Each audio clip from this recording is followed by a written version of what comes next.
I don't work here, so it's technically overtime. I don't remember that labor law. I was conscripted. Conscripted. That possibly. I mean, she should pick about it. Yeah, she's the one that contracted you. Really?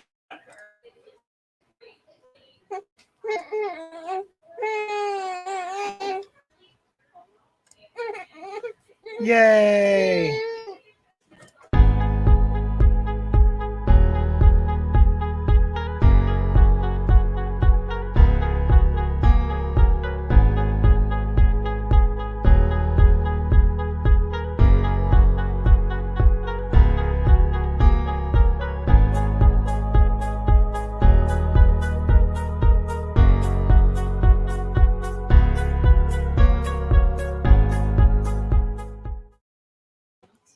Hey everybody, what's up to our sidekicks and henchmen out there in the Geek Nation?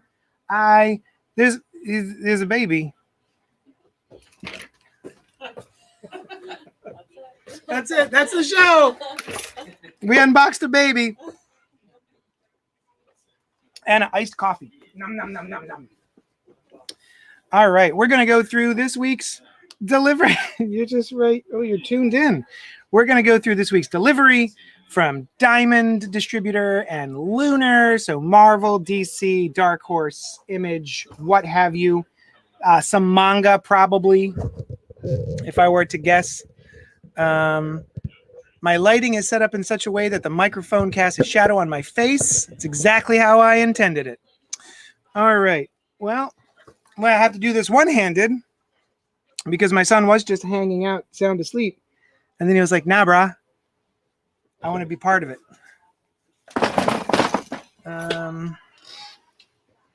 How can I do this? Oh.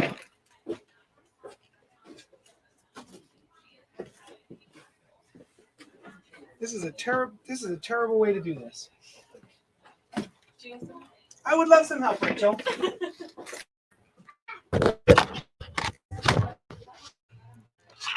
I thought I could handle it. Turns out I cannot. Can you grab the DC box from that? It's the big heavy boy with all the Johnskis in it. Oh, don't lift with your back. Lift with your legs.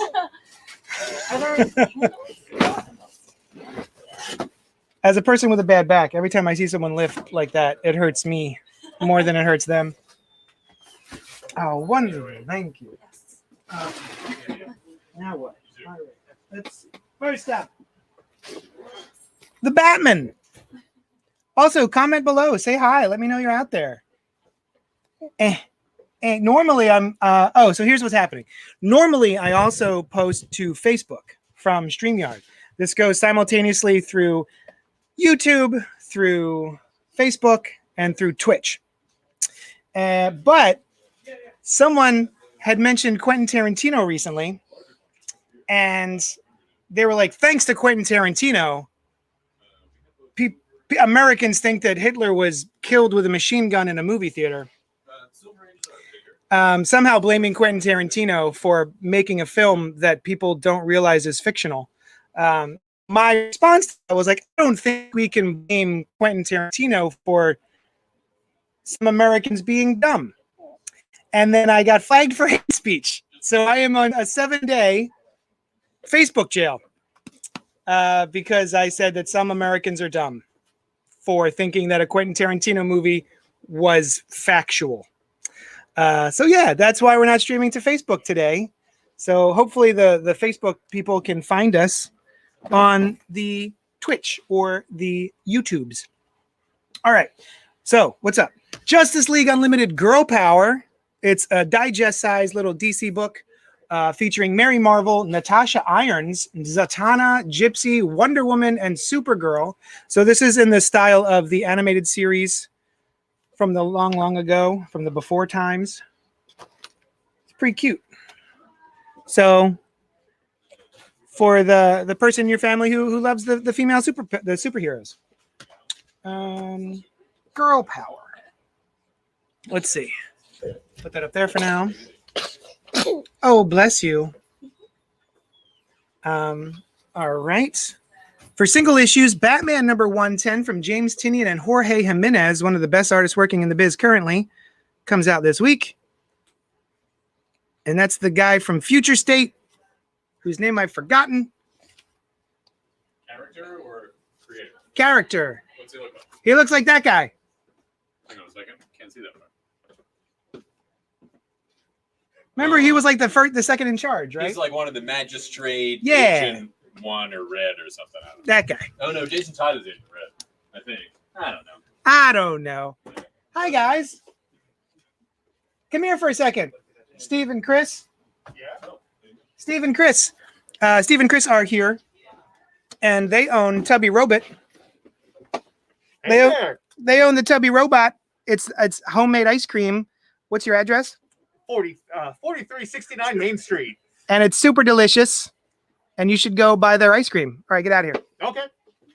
Crossover episode over. That's right. Also, bring me ice cream. Here's the variant cover. It looks like it's by Jock. I'm going to assume that's by Jock. Oh. My son does not like this cover. He hates this cover, in fact. He's not a big fan of Jocks. Yeah. Oh, were you just upset that you weren't on camera? Nothing for you. Is there anything coming up, Brian, by Peter David? Peter. Oh, the Symbiote. Oh, Symbiote Spider-Man. There's a new mini-series of Symbiote Spider-Man coming by Peter David. Yeah. You're already done for it, so you're fine. All right. So, Batman 110.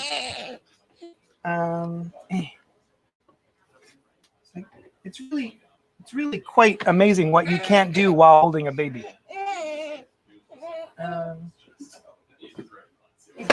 Put that over. I don't know where to put things.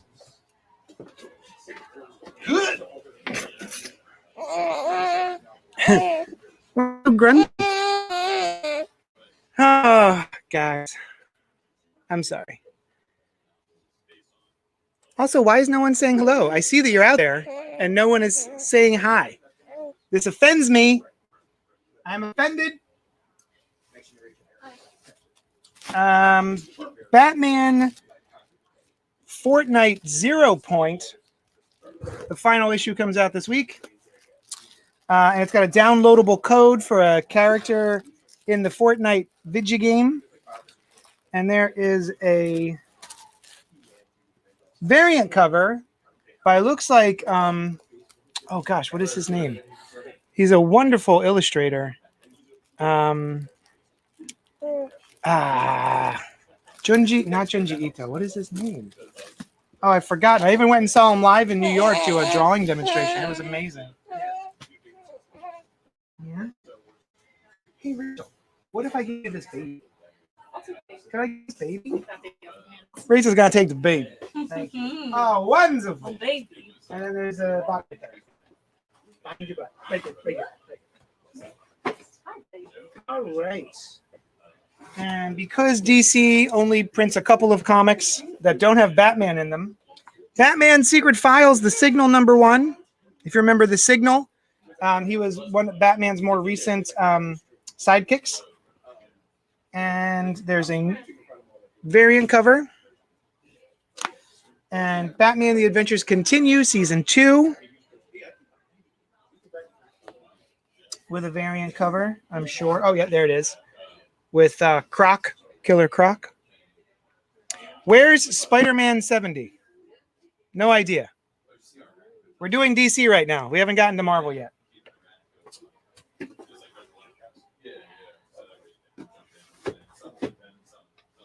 The next Batman, Second Son, 4 of 4. I don't know what that means. Did they fix Signal? Kevin, did they fix Signal mean? What happened to Signal? Was he broken? And here's the variant cover for the next Batman, Second Son, #4. Well, no, she took the baby, so I made her stop whatever she was doing to do baby duty. Baby duty. Sorry, JD. Baby duty. Separate, did you say? What? Oh, poopy, yeah. Yeah, it was right in line. Germane to the topic. Crime Syndicate number 5 of 6, the limited series. Ooh. From DC. Crushing Lobo number 2 with a cover by Amanda Connor. I like Crush's daughter, or Lobo's daughter, Crush. She's cool. She seems a little bit more interesting than Lobo. Like Lobo is very one note, and Crush seems like an actual character. Lobo And was a parody. Yeah, Lobo was a parody. Right. Yeah, he was a parody of like Yeah, just extreme 90s. Kind Yeah. Of, you know, like toxic masculinity, Yeah. extreme 90s comic books. His fake swear word. What does he say? Bastich. The bastages. Yeah, It's bastich. actually pretty good fake swear word. Yeah. He had another one, Bastich, and gosh, Did he? yeah, I had a couple, but I forget. Uh, And a very, very cool cover by Dan Mora, variant cover. That's awesome. I love it.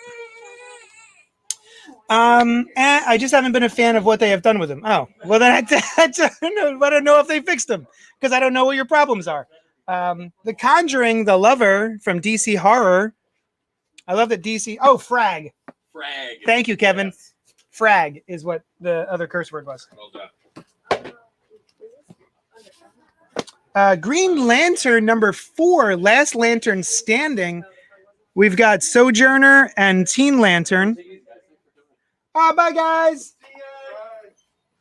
Good luck in the rest of the screen. Thank you. There's a variant cover of Green Lantern number 4 by Brian Hitch. Yeah. Yeah. Ooh. Number 2 is already out. The weekly book. I mean, Basilisk number 1 came out a month ago. Oh, it's just still up in the early. Well, that's a reprint. Everything is falling into place. Yeah, that's something to keep in mind, Brian. That was in someone's subscription, Okay. even though they had already gotten it.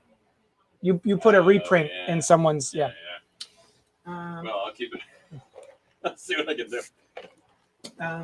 Speaking of Brian, Hey. no, shut up. Oh. Brian, me some Kevin Morgan sliced apple. Speaking of Brian, not speaking to Brian. Apple spiced rum. I did. Here, smell Yeah, this. open it up. Let him smell it. Smell that. You smell Like apples, right? It's good, right? Surprising. Wow. Let me smell it. You want to smell that? Oh, that smells good. Oh, it smells like apples. Like it doesn't smell like rum that kind of smells like apples. It just smells like apples. Yeah. Yeah, it's cool. It's great. All right, let's. Oh, is he wet? My son is very moist all the time. Who is it? Oh, Kevin says Crush is dope though. Cool. Agreed. Justice League number 64 by Brian Michael Bendis and Steve Pugh. This has been a fun run on the Justice League. And let's see, do I have a variant? Blammo. Oh, I do. Who's this by? Is that Carrie Randolph? I think that might be Carrie Randolph, but I'm not 100% on that. Gosh, who is that? Who are you? Who is it? Oh, I don't know. It looks like a JH. Looks like they're his signature is JH21. That narrows it down. To Jason Howard. That's Jason Howard of Big Girls. He got his initials right. Yeah, Cool. finally. Finally. Also, speaking of the Justice League, What are they up to? Justice League Infinity. Whoa, that's a lot. Yeah, it's so many. That's so much justice. Yeah. I mean, that's probably good. So I have a feeling, looking at the cover, Yeah. I have a feeling that this is based on the Justice League cartoon. I would believe so. Yeah. Justice League Unlimited, Yes. which first it was Justice League, then Justice League Unlimited, And now it's the Justice League Infinity. amount. Yeah. Yes. And there's a variant. Ooh, this is cute. What is it? I just like the way it's fine. It's fine. I like the way he's drawing the Flash specifically. Oh, that's good though. That's good when you draw the Flash well. That's interesting. Right? Yeah. Yeah. And this cover is by Hepburn. Audrey Hepburn or Catherine Hepburn? Oh, you know what? Well, Scott that's cool. Scott Hepburn. Oh, I've never heard of it. So yeah, let's take a look at J.M. DeMatteis. Oh yeah. Oh yeah, this is definitely the animated series like a continuation of the animated series. Look at that.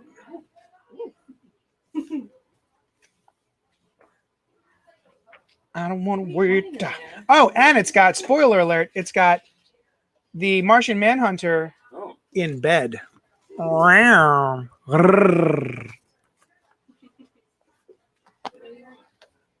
It's exactly where I like the Martian Manhunter. yes. In bed. He's a shapeshifter, Jaden. Yeah, he is. Imagine the possibilities. Oh, I have. The nice. Oh, Hal says, "Afternoon, peeps." Hey, Hi, Hal. I don't know if you were you there yet. Were you there for the?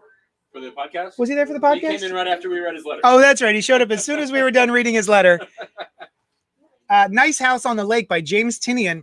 If you have not read book 1, issue 1, I highly recommend that you do. If you like a good little horror story, this is issue 2, comes out this week. And I also got some reprints. Or did I get reprints, or are they just extra copies? I guess the extra copies of number 1. I liked it so much that I went back and reordered like a stack of them because I wanted to make sure that people got a copy.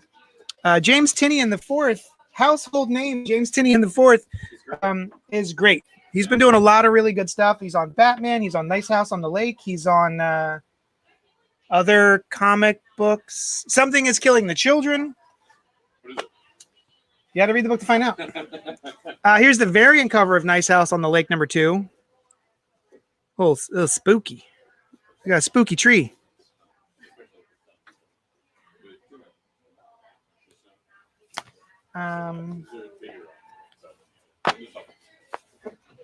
Rachel, come here.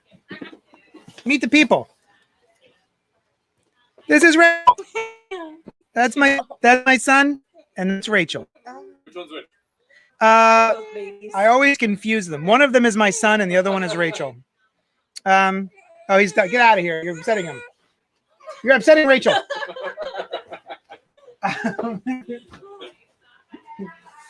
Suicide. Rachel's going to be helping out at the store.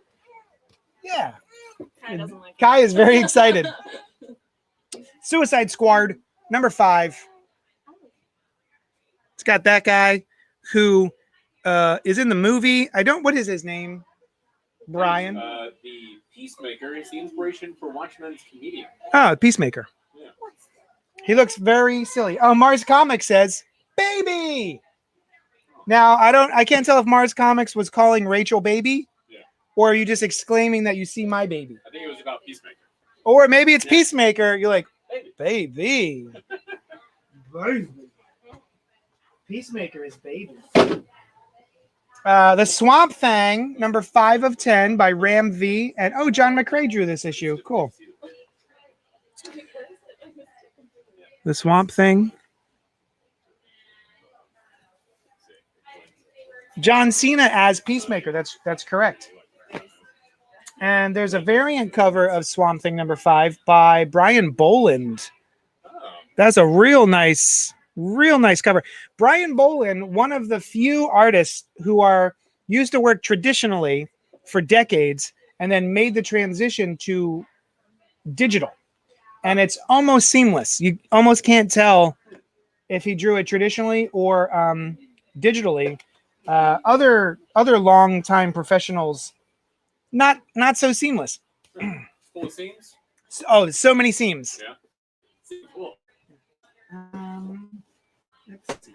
Wonder Girl number 2 by Joel Jones. Ooh.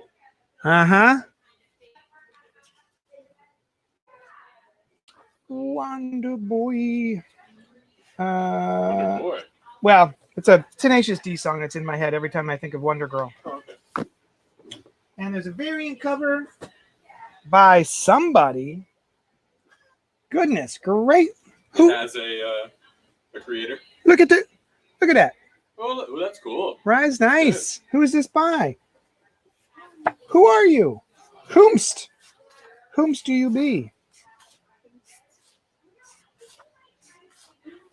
Won't you take me far away from the mucky muck man? Where do you not want to be? Near the mucky muck. Let's see. Will Morai. Wait, nope. Is this the Pride variant cover? Or is this the? Nope, it's not the Pride variant cover. This is Will Moray, Murai. Gorgeous cover. My son hates it. He dislikes Will Moray almost as much as he dislikes Jock. Yeah. Kevin Wada did the Pride variant cover. Oh no. Why are you angering my son? Keep taking my hair back. Oh, that's it. My son's really into fistfuls of hair. From a baby. Mars, that is beautiful, right? Isn't that a nice cover? Mars says, "Hey, Hal." Oh. Hey, Brian. Hey, Do you want to show the people the books? I'll show them the book. Sensational Wonder Woman #5 also comes out this week. Yeah, great answers to my question Sunday, guys. Oh, he finally, I guess he went back and rewatched this live stream. Oh, right, because it's available even when it's not live. Yeah. Oh. Also, Batman Dark Detective, the Future State Okay. trade paperback. Now, the nice thing about these Future State trades, it was only a 2-month event, and there were a bunch of different miniseries. And the trade paperbacks actually have several miniseries per trade paperback. So it's not like you're just getting Dark Detective. You're also getting, all right, Dark Detective 1 to 4, Batman, Superman 1 and 2, Catwoman 1 and 2, Harley Quinn 1 and 2, and Future State Robin Eternal 1 and 2 by Mariko Tamaki, Jean Luen Yang, Ram V, Joshua Williamson, Dan Mora, Otto Schmidt, and more. Very good teams of artists and writers. And then classic Robin by Chuck Dixon, Alan Grant, Norm Brayfogle, and Tom Lyle. So this is all of the original, like the introduction of Tim Drake as Robin. Oh, that's cool. Yeah, it is. Where he figures out that Bruce Wayne is Batman Yup. because he's the best detective of all the Robins. He's such a good detective. It's very good. Because their other ones are pretty good too. Yeah. He's just better. Look at that. There he is. That Norm Brayfogle page. I always remember that page of like him Let's showing see. up as Oh, yeah. he puts on the costume for the first The time. new costume, which Tim Burton had a hand in designing. What? And then they didn't put Robin in that movie. Oh, it's funny. Yeah. Melly G says, "Hey JD, hey Brian," Hi. and Kevin says, "Oh shit, I grew up on that Robin." Really? Yeah, me Right too. on top of him? Right on top of him. Me too. And all of a sudden I was mad. Oh. All right, so that's the DC stuff. Oh, you know what? A couple other DC things. We got trades and such. Stuff that's in the shop. Well, these came in, but Yeah. put them on the shelf. So Batman, the New 52, Scott Snyder and Greg Capullo run Omnibus. It's a big mama jama. And Batgirl returns New 52 Omnibus by Gail Simone. This was a really good run. Oh, and the Superman Rebirth Omnibus by Patrick Gleason and Peter J. Tomasi. Yeah, with Jonathan Kent as Yeah, the boy. Superboy. Superboy. Okay. All right. Brian, you want to show the people things? Sure, I'll show them some stuff. I'm going to take my baby, and then Brian's going to show. Oh, that's the other thing I missed. Maybe if you're holding him, he'll. Batman Damned trade paperback. It's like an oversized trade by Brian Azzarello and Lee Bermejo. Sounds like the beginning of it. Kevin says this episode is full of flash facts. Oh. We didn't talk about the Flash at all. All right. So, Flash fact. I am about to show you the other comics, but not the DC ones. So I don't know how the Flash would be aware of it. Let's see. We've got there's a baby entanglement happening over there. Hey, how are you? Yes, I wasn't talking to you. Oh, sorry. He's got it. All right. So America Chavez, issue number 4. This is the main cover, I think. And then what else do we got here? The Pride variant cover coming up. That one, it's pretty cool. It's the rainbow expressed on the subway. And those are the 2 covers that are available. All right, what's next? It's called Beasts of Burden. Here it is. 2 women who have a lot of blood around their mouths and spiders. Also, it looks like trouble for this pack of dogs. That's weird. Written by Evan Dorkin and Sarah Dyer. Did something else associated with it. I don't know what she did. Maybe she's the artist. Why are these dogs dealing with these 2 spider trolling women? I don't know. I don't know what they're all about. Up next is the Avengers. Earth's Mightiest Heroes, or so they claim. This looks like part 1 of World War She-Hulk. This is by Jason Aaron and another person named Garon, I suppose, did the art. World War She-Hulk coming up. Well, it's coming up in this issue. Read it. What's next? We've got... Now, hang on a second. Everyone, this is a variant cover featuring Blade, the vampire hunter, for Avengers, Earth's Mightiest Heroes. All right. Stop hanging on. Up next is Basilisk, issue number 2. It's by Cullen Bunn. We've got Jonas Scharf and Alex Guimaraes, maybe. It's Guimara with like a, I don't know, it's called a tilde sometimes, but not when it's a mark like that. And then an ES. Anyway, Basilisk. I don't know what it's about. Looks cool. The art looks cool. What's a basilisk? Mythological monster. Oh, I forgot people can be talking too. Matthew Feldman says America Chavez is amazing. Mars Comics, hello. How are you? All right. That's it. Nobody said anything since then. That's fine. What have we got now? We have got Buffy the Vampire Slayer. Lambert and Zagaria are the people associated here. We've got Buffy, and it looks like Faith, both holding a stake, I assume symbolically. For the people who don't know, they are both Slayers, and there has been a bit of rivalry between the 2 of them. This one takes place in an alternate universe from the one of the show that is set more in the present. And things have turned out differently. And I recently read that they apparently are in The World Without Shrimp, which is briefly mentioned by Anya in the original series. They crossed over recently with the continuity of the original series. Hal 2814. Tim is my favorite Robin. Tim is an excellent Robin. He's definitely up there for me. Also, Hal, do you say 2814 or 2814? Both fine choices. I say 2814. And I always love it when I get to a street and it's like the 28th block and I see the 2814 house. It's awesome. What is next? Captain America. This is Ta-Nehisi Coates, potentially his final issue. I know he's coming to the end of his run. This is not the United States of Capsef.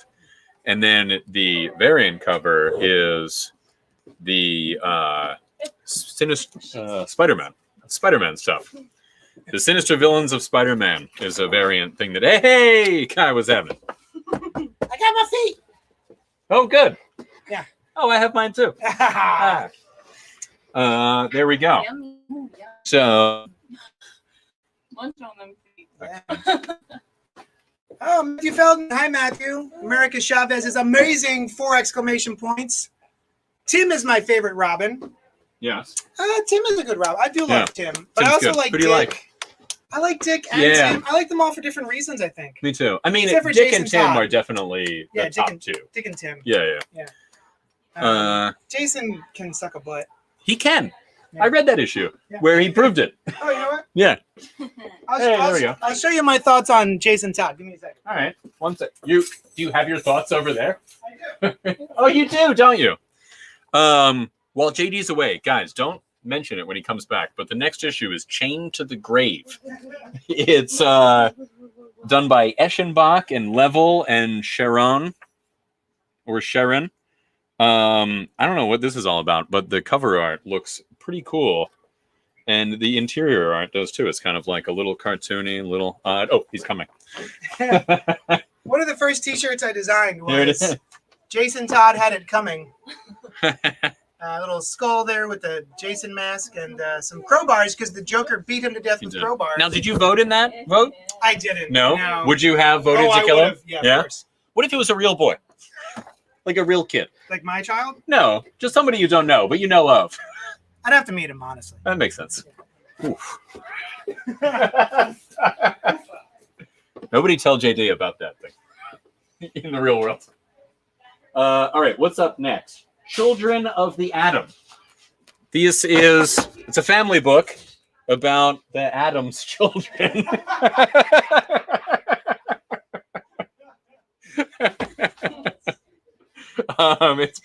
It's not at all. It's about the X-Men, who are frequently referred to as the children of the Atom. It's by Vida Ayala, Paco Medina, and David Curiel. What is Children of the Atom? It's just, is it set a different continuity, kind of like a 90s thing, or what is Children of the Atom? Is it like kind of a pocket continuity? No, it's now. in. Oh, okay. It's part of the Hickman X-Men books. Oh, is it? Okay, great. Yeah, and they are. If you think of like the Young Avengers for Avengers, this is. Oh, that's right. They're the kids who think they're mutants. Yeah, But there's some question about Right. that, right? One of them almost definitely is, but she may have been kind of empowering the other one. Yes. Yeah. It's a mystery. It's a mystery. It may have been solved by this issue. I don't know. Yeah, I don't know. I read the first one. Do you want to get back in this chair? Oh, sure. Do it. We'll get back in this chair. Do it. Sidney Steinberg directed a message towards Ray and Kai. Said, "Hi, Ray. Oh, it's Sid. Hi, Kai." Hi, Sid. Hi, Ray. Hi. Jeff Lemire Annual Man Omnibus still in print. Let me check. Let me go to my distributor. Let me log into said distributor. And then we do a search.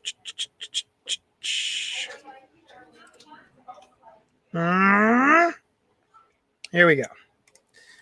Animal Man Omnibus.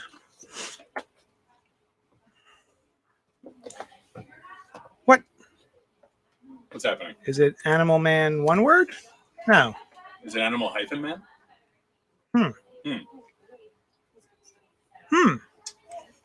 Was that the stuff that was done? The art was Travel Foreman? Yes. Oh my god. So Travel good. Foreman's Ed is some of the best panel usage that I have ever seen. Like going into the white space and going around. It was amazing. There's the Grant Morrison. I don't know. It's not through my distributor. Animal Man, maybe that. Well, I put in Animal Man Omnibus. Yeah. And think that would nothing bring it up. came up. Man Omnibus. By Jeff Lemire. I did not remember that he wrote that. Yes. He's great. Yes. He also does Black Hammer. Got a new- Coming out. Yeah. Of I think, right? Oh, it's still going on, but there is another new one. Sweet Tooth, Sweet Tooth. Yeah, for some reason, I don't see it through my distributor, Animal Man. So I don't know. It might still be in print, but I don't have access to it. All right. All right, you're back up. You have to find it on the black I'm gonna market. take myself. I'm gonna take it upstairs.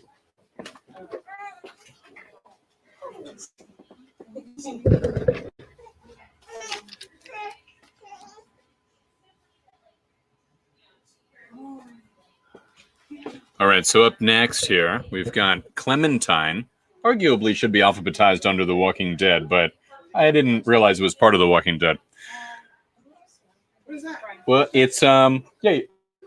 I don't know as long as you're holding him. This is The Walking. It's from the No, bro. world of The Walking Dead. Skybound X, bro. I thought that was like an imprint. No, Skybound X is the name of the miniseries Oh, I see. featuring a lot of different Skybound creators and stories. I see. Well, So there's it's- another one yeah. in here. Well, That there's maybe this variant issue. covers. It's a variant cover. So stay tuned. You'll see it later. Clementine. Well, you heard all about it just now. What do we got? We've got Extreme Carnage. This is maybe more carnage than most people would be prepared for. We've got, this is part 1 of S, probably 5. Part I of S. That's a Roman thing.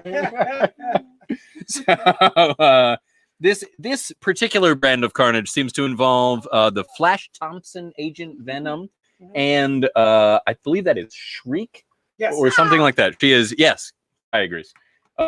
She is one of Venom's grandchildren, I believe, spawned from Carnage in the 90s. Yes, you remember that story? Yes. That's part 1 of 8, Brian. Well, that's why I said I wasn't sure. Part 1 of 8. I mean, it's not It's that neither clear. S nor 5. It's 8. It might be a B. All right, so there it is. Everyone get this one, and then just keep coming back week after week to see when it ends, how long it goes. Probably 8 times. Fight Girls. All right, so this is issue 1 of 5. You can tell it's very clearly written. The number 5. It's very obvious on this one. See, look at that. There it is, 1 of 5. Very typographically, it's fantastic.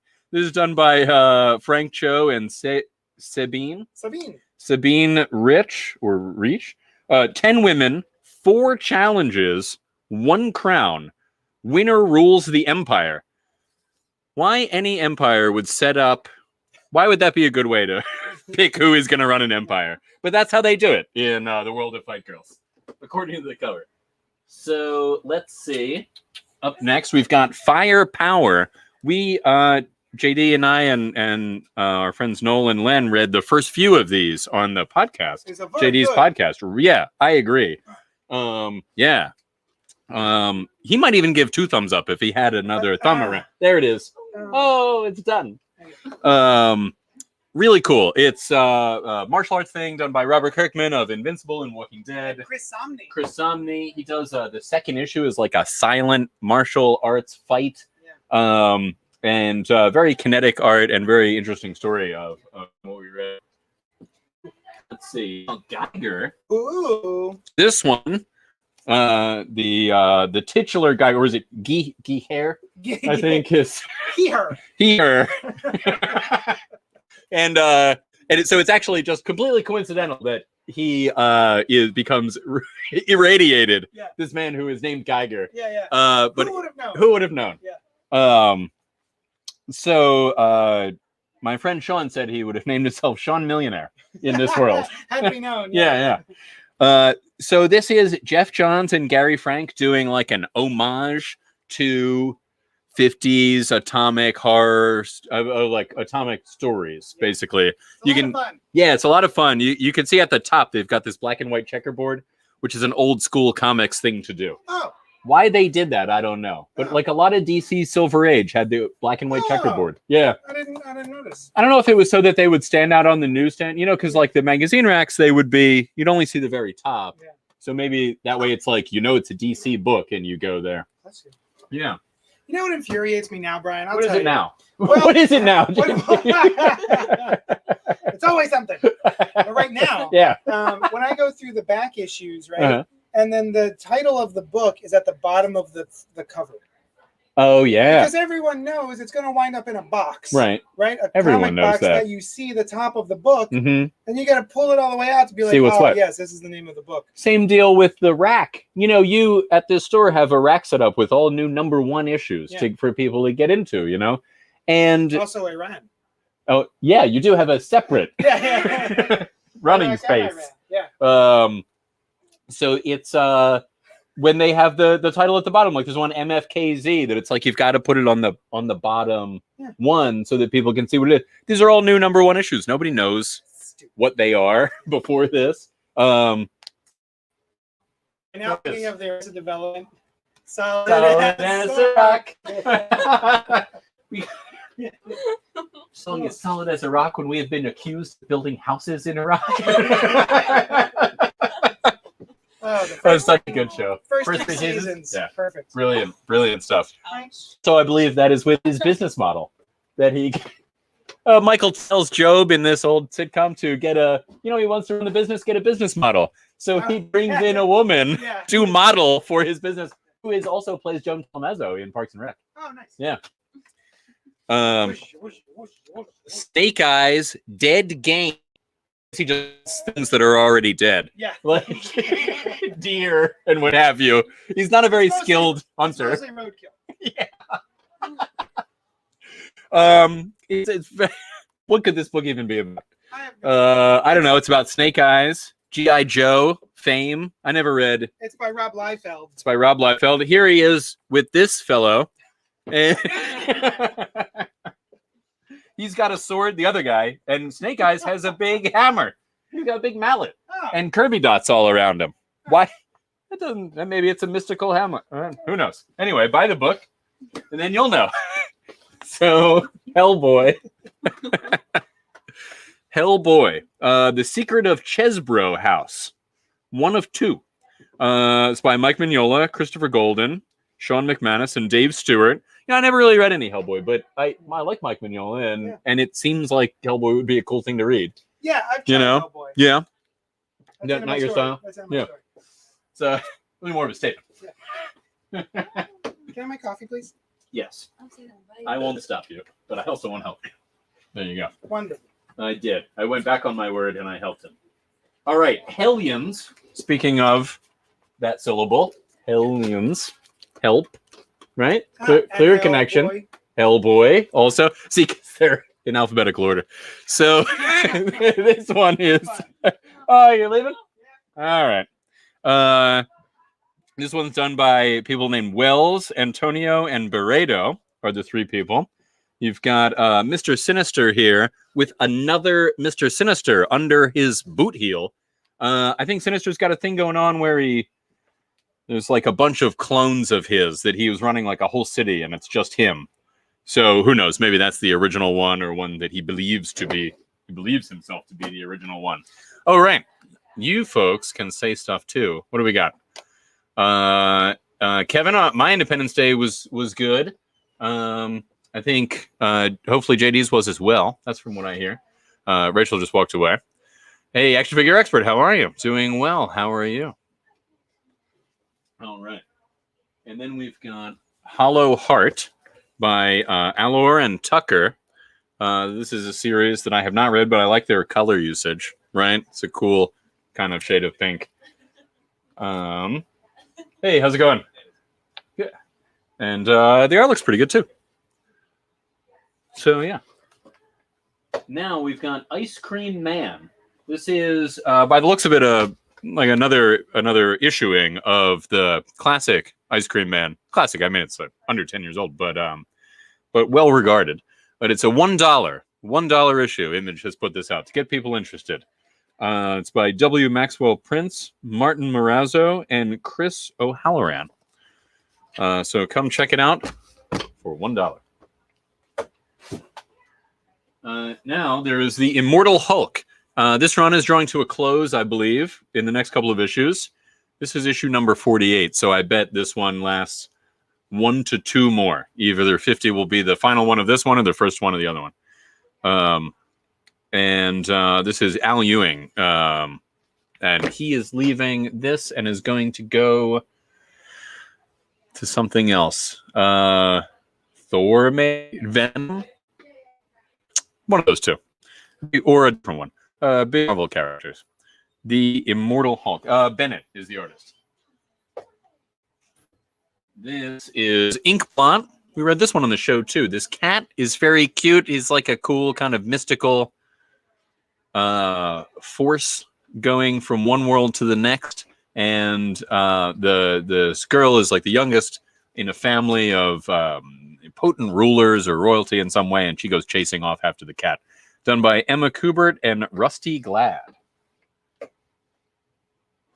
Then, up next, Jenny Zero. Little reminders. I think Jenny lives in a world of kaiju and, has to deal with that. There's a dog with her as well. By Dwanch, McKinney, Magenta King, and Dam. All right. Then Carmen, issue number 5 by Guillaume March. Beautifully done book. Really cool. I have not kept up with it. I just read the first issue. But it's really good. I think, I didn't get to the second one, but I think I want to get the compendium when it comes out.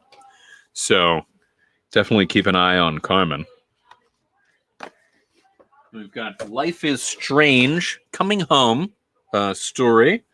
Issue number 1 by Emma Viacelli, Claudia Leonardi, and Andrea Izzo, based on the video game of the same name, I believe. There's somebody with time-traveling powers. The dialogue for Chloe is so on point that you'll be reading it and hearing her voice from the game in your head. Brilliantly drawn. Bring on the second issue, says the Xbox Hub. All right. Very good.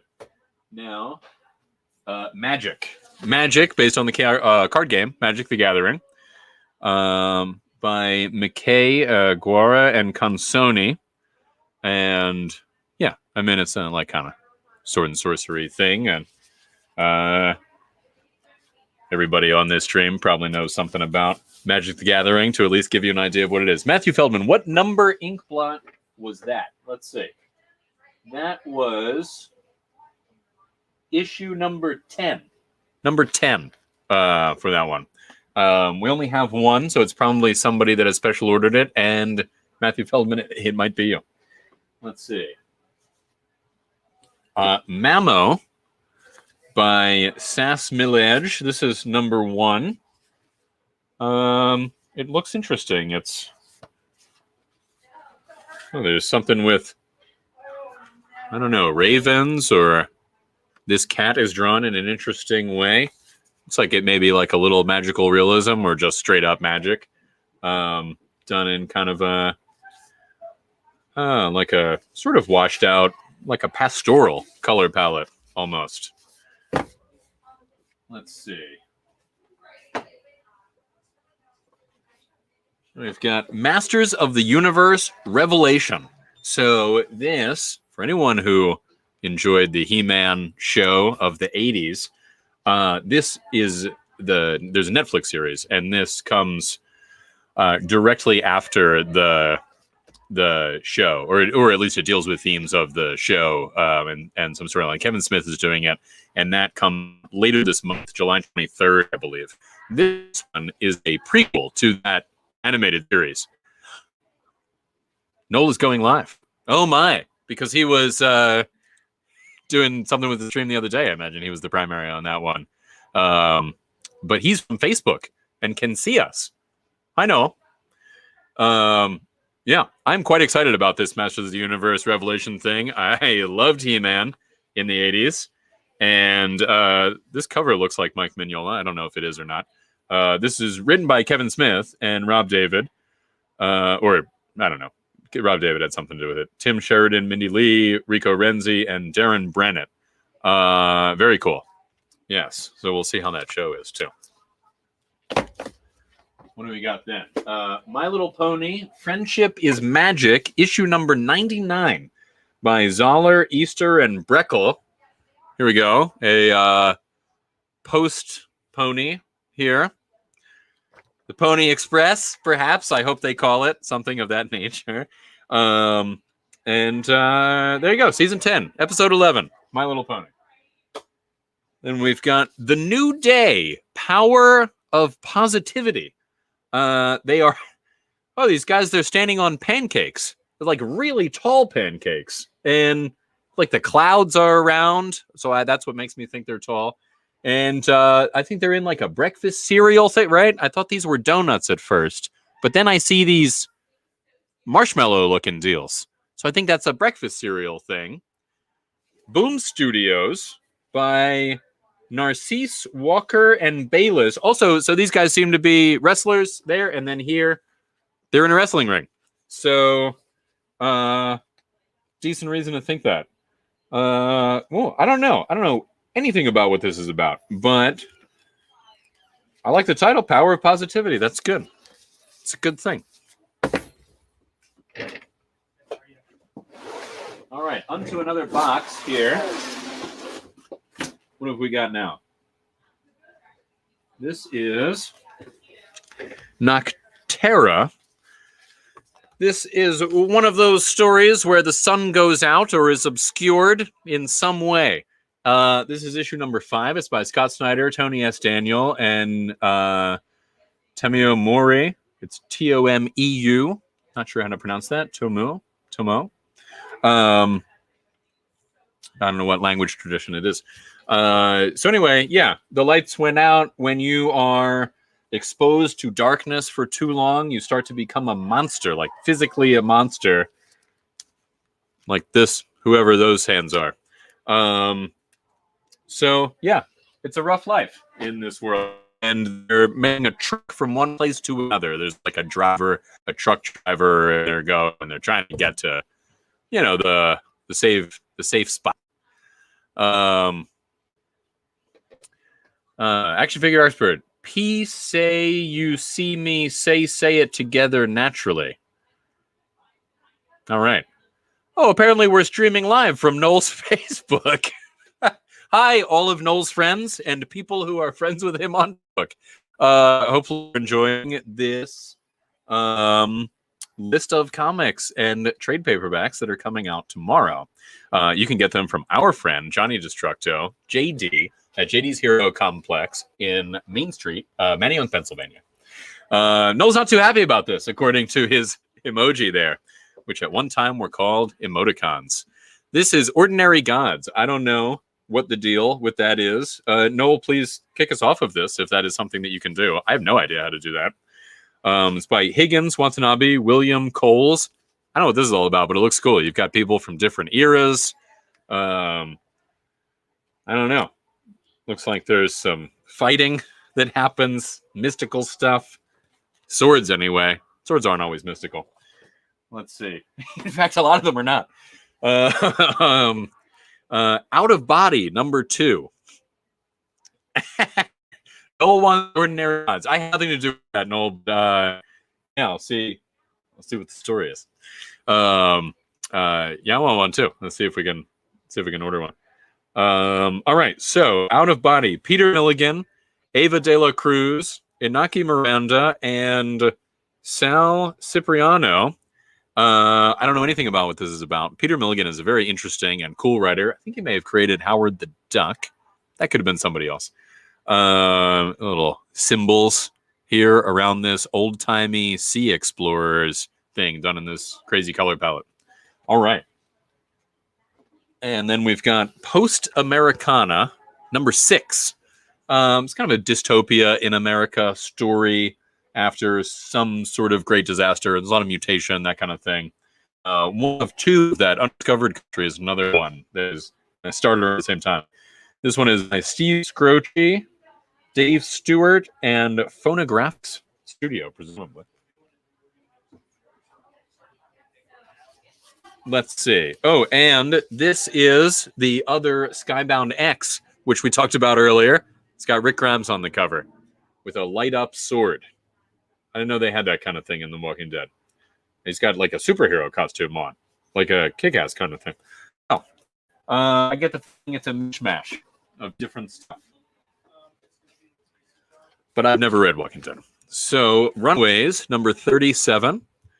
We've got Rainbow Rowell, Andres Genolet, and D. Conniff. I have a feeling none of those may have been pronounced correctly.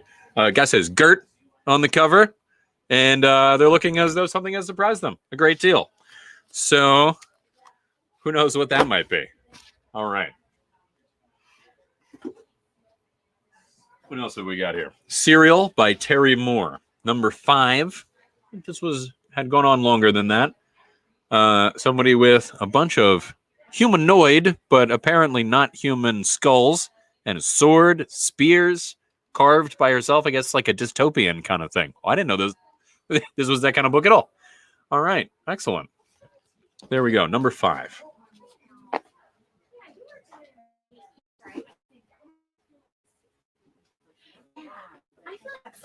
I don't know what we got here. Spawn, number 1. This is another one of those image reprints. So this is Spawn #1 from whatever 1994, I guess, or 6 or something like that.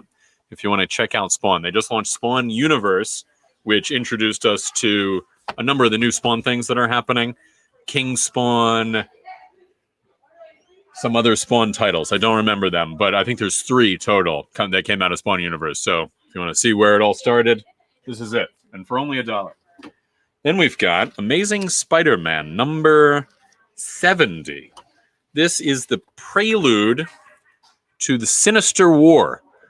Spider-Man webbed down in what could only be his own webbing or somebody else's webbing. There's actually a lot of different Spider characters, but I think we're coming up to a massive change in Spider-Man, and I'm just guessing that will be that will take place in the Sinister War. That this is, there's the Sinister Six.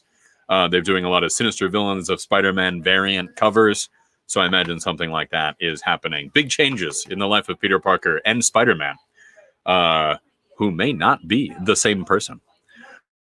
Long. This Marvel had done these variant covers. Dr. Octopus, kind of reminiscent of DC's Who's Who. I think Marvel had their own thing, but it's like a character bio of Doc Ock. And then we've got this one, which looks like Mariko Tamaki. I don't know if it is or not. So neither do you, unless you happen to know on your own.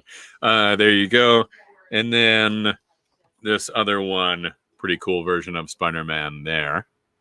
Excellent. CJD can often identify artists just by looking at the things that they have drawn.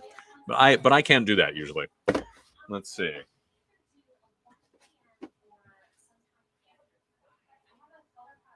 All right. Now, what have we got? Infinite Destinies. Spider-Man, the Amazing Spider-Man. Infinite Destinies. It is number 2. I believe they mean number 2 of the Infinite Destinies thing. So there was oh no, this could mean their second annual. They're all kind of concurrent to each other. There's Iron Man had an Infinite Destinies, Captain America, and I think this is the third of those. Each Infinity Stone a little while ago merged with a living being and took on a sentience of its own, and then that person has the powers of that Infinity Stone. This one has Star, which had her own miniseries. She turned into sort of a villain, but now she's back in her hero costume, so we'll see what happens. She has, I think, the Reality Stone. Reality. She can summon things as she wills. Let's see. Then, Star Wars Adventures. This is one of the remaining IDW Star Wars. The Marvel got the rights, as soon as those rights lapsed. Marvel owns Star Wars, so Disney owns Star Wars, so they resecured them, I imagine. This is Cook, Older, McGee, Brokenshire, Peter. Hey, it's Jay. And this seems to be about Anakin and Padme before Anakin was Darth Vader. He's got the blue lightsaber, and he's not in the Darth Vader costume. So, you can. He wants his iPad. Here it is. All right. You're going? Where's that? There it is. Oh, see, I've never seen that before. Have fun with Brian and Rachel, guys. All right. So then we've got, yes. Oh, very good. Star Wars, War of the Bounty Hunters. The Bounty Hunters is the series. This is part of Star Wars War of the Bounty Hunters. Issue number 14. It is called The Following. This is just part of the wide-reaching War of the Bounty Hunters series, or event that is running through all of the Marvel Star Wars, or many of the Marvel Star Wars. Probably not all of them. There's a lot. Let's see. Then we've got. Oh, I forgot to tell you who did that. Why, it's Sachs, Villanelli, and Prianto. All right. Here's JD again. You can't see him, but he's very close to me. Brian, do you see my Apple Pencil? I don't. What color is it? It's white. All right. All right, thanks a minute. Sure. All right. Then we've got Thor and Loki, Double Trouble. This is by Mariko Tamaki and Gori Hiro. And it looks like we've now also got the Lady Loki and Jane Foster Thor versions of this. Now, Jane Foster Thor is a different individual than Thor, whereas Lady Loki is Loki in a different form. And also this is Kid Loki. A little debatable, right? Kid Loki is a different entity, but there is also a version that is him reborn. It's a little tricky, but I think he then grew into the main Loki. I'm not sure where they ended with that.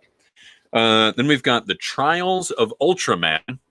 And in Ultraman's world, they just stand around you in a circle when you're on trial.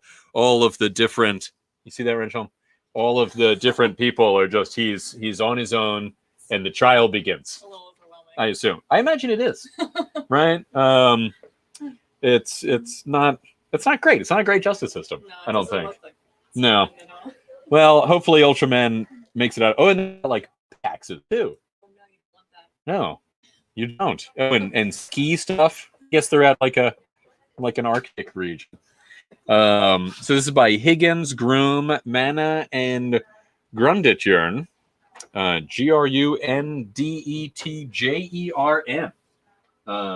If you want to know. So what have we got after that? The Fall of Ultra Mega. So Ultraman is on trial, and Ultra Mega has fallen. This is him falling. This is it. But he seems to have landed okay. I mean, he's right. He's like kind of kneeling down, and I guess he's very big. These are cars. These aren't cars beneath him. This is also part of the Skybound thing. So is this just a different cover of that? Does it say Skybound X? Sure does. Yeah, that's Skybound X. Yeah. All right. There's another variant, as it turns out. Great. Okay. Cool. Then we've got The Walking Dead. This is issue number 18. Here's one cover of it, and this is another cover of it. Much more zombie-heavy cover. David Finch drew it. And then this one, a lot of zombies, but they're not winning as much as they are on the first one. So that's nice for your zombie. Rob Kirkman, Charlie Adlard, and David McCaig have worked on this issue here. So then Werewolf by Night. This is an old comic from like the 70s, something like that. It's a Moon Knight thing, so that's why the occasionally Marvel and DC primarily, sometimes Image, like with the $1 books earlier, will reprint an old issue. And this is so there's a Moon Knight series coming up, and Noel, you got it. Oh, Noel says, "Yo, Rachel." There we go. So this is Moon Knight. Oscar Isaac is going to be in there. Can even a werewolf battle a man clad in solid silver and survive? I think maybe especially not a werewolf, Right? because they're vulnerable. Yeah. Is it just silver bullets though, or is it anything silver? No. Like if you stab him with a silver needle or paper clip or something. It's Just the silver. That's interesting. Yeah. You know what I think is interesting? The like fairies and magic and whatever are kind of bound by iron, cold iron especially. And you think about it, like magic is so ephemeral and wild in many ways, and cold iron is this very ordered kind of thing, right? Like metal is in a crystalline structure, cold is less energy than hot.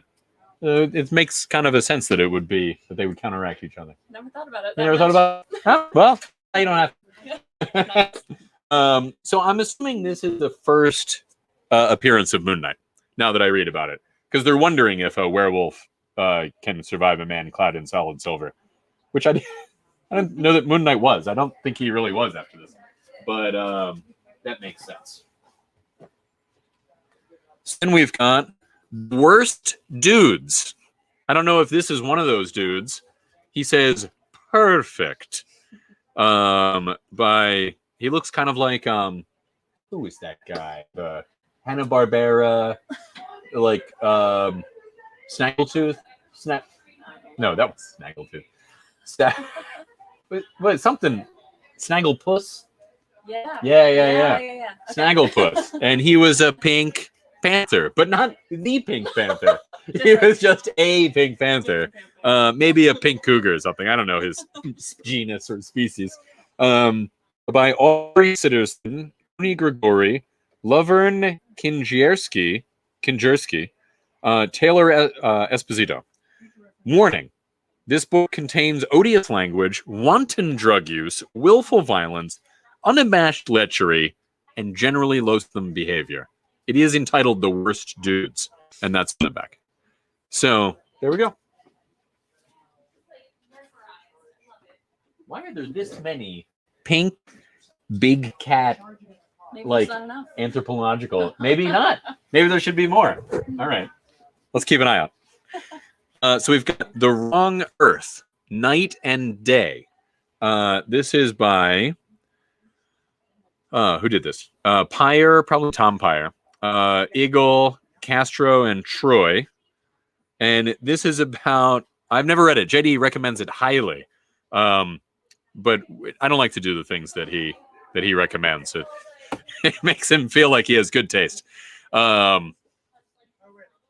Oh, he's here, but I don't think he heard me. So that just, I do want to read this. It's about like a kind of 60s Silver Age version of the main hero who finds himself in a gritty, I think like 80s, that kind of world version of that hero. And it's like Silver Age Batman winds up in Frank Miller, year one or something. And it's not what he's expecting. Okay. So let's see. Right. Now we've got Wind by household name, James Tynion IV. Excellent creator. There's a reason he's a household name. I haven't read this one, but he's great. And the art on this looks pretty cool. Also by Michael Delianis. Something. So long, JD. Then, what's up? X-Force. One of the X books, obviously, but not part of the Hellfire Gala. I think that is done. Looks like we've got, what's his name? Quentin Quire from the Grant Morrison. He's a very powerful telepath. He, Rachel, you might not know, had some access to a little piece of the Phoenix Force at one time. Yeah. So, also, he's been kind of like a jerk. He was like a mutant terrorist almost for a little while. He wore a shirt that said Magneto was right in the Grant Morrison run where he was introduced. And it looks like he is battling the Man-Thing. And Wolverine is there also. And Forge. There we go. And thank you. Here we go. Now, X-Men. So this is X-Men #1. That may surprise you because the previous X-Men was at issue like 19. And it's continuing in a way. I mean, it's written, they've changed writers. Jerry Duggan, Pepe Larraz, and Gracia, I do not know the first name, is X-Men #1. I think, it's still the happening, all of that stuff is happening. And Jonathan Hickman has moved on, or is moving on to X-Men Inferno, right? So he is still kind of steering the X-Men ship, but he's no longer writing the book entitled X-Men. So this is the main cover, and being X-Men #1, there are a lot of variant covers. So this is one of them with Polaris. Then we've also got this one, which is very Hickman-esque, like his interstitials, right?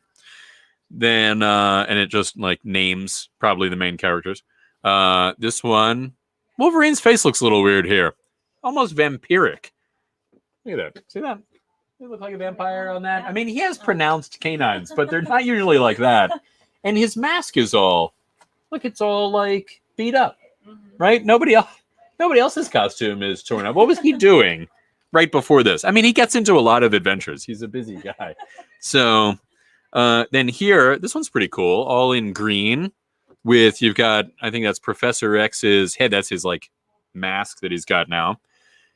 The main, big name X-Men, and then some, at least two that I don't know who there.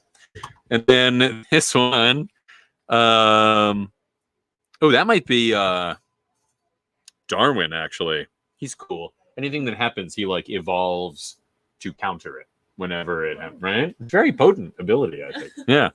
Like he survived in space for many years, just in space. And he was fine. After he was actually very inconvenienced to begin with. And then he evolved to be okay. This one, Sunfire, looks like another Mariko Tamaki. If the other one was. Same style. Oh, this one, influenced by the 90s style X-Men. We've got Beast in his like first blue form, which I think he's kind of mostly gotten back to. The jackets, right? Cyclops has the jacket on, which was a very 90s thing. I don't know if you were reading comics in the 90s, Rachel. No? Well, jackets were big. You were a baby in the 90s? All right. You mean literally, or you just were really whiny about stuff? Yep. Still am. Both. Oh, okay. Yeah, they loved jackets. It was like a very... Gambit is really the only one who, or one of the only ones, who's hung on to his jacket. It's really... He was introduced at that time, and it's part of his outfit, but they had on... It was a cool look, like a superhero tights, and then a leather bomber jacket over it. Also a lot of pouches, which are not here. But I think this was Jim Lee originally did, or was around that era. Storm in her older outfit too. We got Cyclops character portrait. This fellow, who may or may not be Darwin. I don't know who that is. Could be. You recognize him? Nope. No, you don't. Okay, he's one of the millions of X-Men that have been introduced over the years. Here's a few more. Oh, Rogue has sometimes kept her jacket, but not as often as Gambit. But they're in love, so it makes sense. They similar fashion senses. Yeah. Because that's what's really most important in a relationship, right? That you have a similar fashion sense as your partner. Yeah. That's what does it, really. Borrow clothes. Exactly. Yeah. Even better, right? Maybe they switch jackets sometimes, the two of them. This guy looks like Scotty Young, but it might just look like it. Or it could be that. So then here we've got another couple of guys, some telepaths and one telekinetic, one telepath. Jean Grey originally got her telepathy when Professor X, faking his own death, gave her his telepathy. And he made it seem as though he could have given it to anyone. And again, that was early in the X days, and they hadn't really nailed down like what was going on. All right. So that, I believe, is all of the comics, the individual issues. Let's move on to some trade paperbacks, collected editions from Diamond. So we've got here Spider-Verse by Slott, Gage, David Costa, Hopeless. That is probably Dan Slott, Christos Gage, Peter David, Joe Costa, maybe? I don't know. But there you go, Spider-Verse. A multiversal story with Spider-Man. One can only imagine. Spider-Man 2099 is there. It's spectacularly fun, apparently, according to comic book resources. Yeah, it is thick. That's good. How much is it? $50.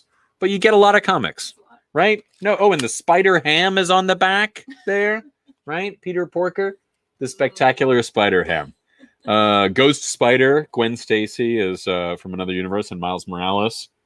Looks like Spider Girl from the started as a What If comic in the 90s, and it was so popular that she ended up getting like not only her own long running series, but she spawned other titles that took place in that future universe. It was cool. They were pretty cool, and she keeps coming back. Like, she's just such a cool character that she keeps finding her way back into print. So The Goddamned, Book 2. This takes place by Jason Aaron R.M. Guerra and Julia Brusco. I don't know. This takes place in the Little Mind narratively era before the flood of biblical, belief. So, you know how, like, in that story, God sent the flood down because everyone sucked so much, right? And he was like, enough of this. I'm getting rid of this, and then we're going to have different people come in just a small amount. And we'll start over. So these are the people that suck so much. This was like before that. They're all like, oh, it's a den of iniquity, the planet Earth at the time. Although they wouldn't have called it Earth because that's Norse. But yeah, we read the first one. It's gritty, to say the least. It wasn't my cup of tea. But a lot of people like Jason Aaron. Could be very good. So this is called Stranger Things, Dungeons and Dragons. Stranger Things and Dungeons and Dragons is actually what it is called. By Jody Hauser, Jim Zub, Diego Galinda, Misask. I don't know. Masassyk. Mononym, single name. All the other ones have both. And then Nate Picos or Picos. I don't know. This is probably about the Stranger Things kids playing Dungeons and Dragons, and like their campaign, because they're very into that in the book. It's not a book, in the show. Symbiote Spider-Man. Here we go. Oh, we got Kang. Oh, and the Watcher. This is awesome. I don't know. Oh, Peter David wrote it. Land, Leiston, and Diarmada. So maybe Greg Land, possibly. Hey, how are you? We're just telling everyone live stream about what's coming out this week. Excellent. Yeah. Yeah, so anyway, it's got the symbiote costume, Spider-Man, Kang the Conqueror, Uatu the Watcher.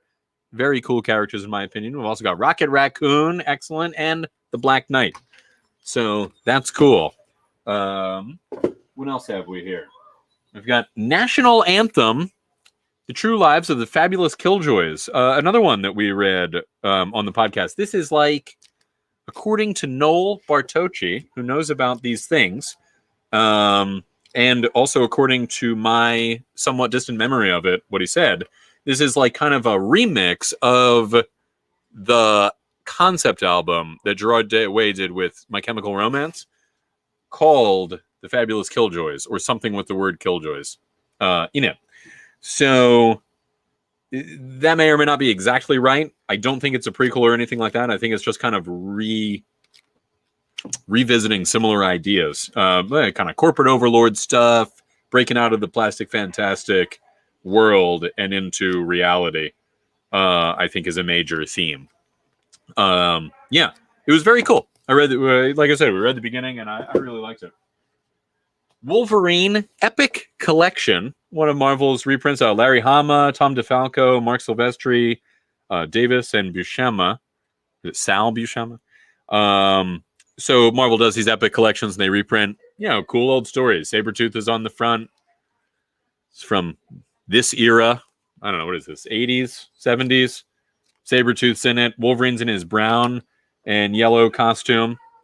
Oh, and we got Cable, 90s looking Cable. Who knows? From around that time. Let's see. Another Spider-Verse. You've seen that already. Cyberpunk 2077. Your Voice. By Alexandra Matika, Marcin Blacha, Danielle Zezelj. It's a Zezelj. Z has the kind of thing like Savoy Zizé, I believe. Krzysztof Ostrowski and Jarek Obwachanek. I don't know. Anyway, look up Cyberpunk 2077 if you want to find it. During a routine shift, a lonely maintenance worker encounters an altercation between a mysterious woman and the Maelstrom gang. As the woman attempts to escape, she hands him a chip. To find her and uncover the data, he sets off on a wild journey through the city's seedy mecca and dangerous wastelands, where he meets a sly new client, crazy cyberpunks, and the infamous Johnny Silverhand. He'll finally discover what true love is. Oh, I didn't see that coming. And why it'll never be possible. Oh, so he knows what it is, and he knows he can't have it. I wonder if anyone can have it. Oh, not in a place like Night City. Got to get out of the city, man. Get out of the city, then you can have true love. That's nice. Well, it depends on how it shakes out. I guess there's a video game, I think, Cyberpunk 2077. I don't know. And presumably this is in that. That's pretty cool art in the back there. Interesting. It said Johnny Silverhand. I think I've heard that elsewhere. Reminds me of Johnny Tremaine. Did you have to read that in school? You ever read that? No? It's about a boy. He's an apprentice to a silversmith in, I think here in Philadelphia, but in one of the 13 colonies. It's like a colonial era thing, and his hand gets coated in silver, and he can't use it anymore, right? But he fights in the Revolutionary War, I think.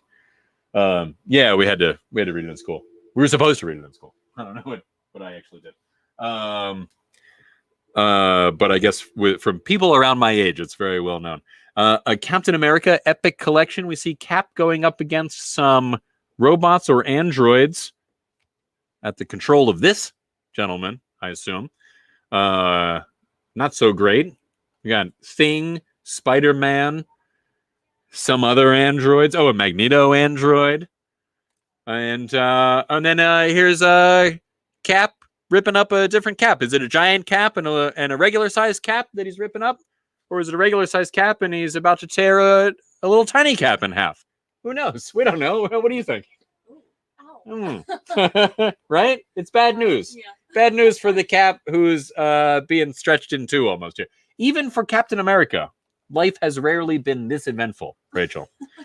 Let's see. Well, I'm sure he figures it out. I'm sure he gets out of it. So, because he's still being published to this day. So, now we've got a trade of Blade Runner 2029. Sort of a midway point between the original and 2049, if I understand how years are numbered. And I think I do.